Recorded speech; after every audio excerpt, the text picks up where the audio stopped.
The woman was blow-drying her hair, while a pair of eyes stared at her from across the room. It was her husband, Kota. They hadn't had sex in over 2 months. At that moment, Kota was desperate. Learning from his past failures, he decided to change tactics this time. He started by admitting his shortcomings. 俺、素敵じゃなくて。それにせっかくここまで来てもらったのに、何にもなくて。Sensing that Chika's attitude was softening, he turned up the charm. 本当に頑張る。チカちゃんのためにいい男になりたいって、ずっとそう思ってたから。だって。Seeing that it was working, Kota was secretly thrilled. He seized the moment, grabbed her hand, and gently brought up the idea of making love. Under Kota's relentless persistence, Chika finally gave in. After their long-awaited, passionate night, they were both deeply satisfied. From then on, their relationship gradually improved. They held hands unconsciously during a hike, and even took a family photo in sync. It was a rare, peaceful moment for the whole family. But that peace was about to be shattered. Just as they were happily eating together, bad news struck.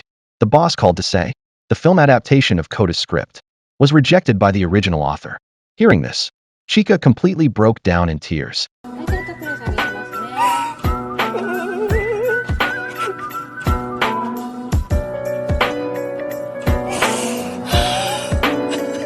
But after crying, she grabbed their daughter and walked away. Kota rushed to catch up. They walked aimlessly for who knows how long. Eventually, Chika stopped, looked calmly at her husband, and said the word, divorce. Kota froze on the spot. Chika said she was tired. 10 years, and he was still a failure. She couldn't keep going. She'd had enough of this poor and miserable life. She had tried so hard. Why was life still like this? 俺だってさ、頑張ってんだもん。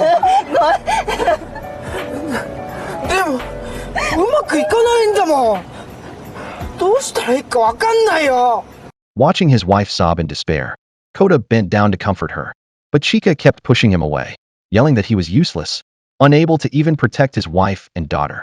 But thanks to Kota's shameless persistence, the family of 3 eventually fell into a tight embrace.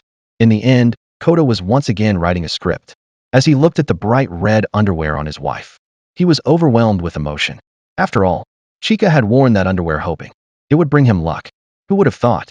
She'd worn it for 10 years. Looking at the woman, who had silently supported him all along, Kota finally wanted to say what was in his heart. はい、愛してるよ。Life went on. Chika still typed out his handwritten scripts. Maybe this is what marriage really is. Even if you think about leaving 1,000 times, you still choose to stay.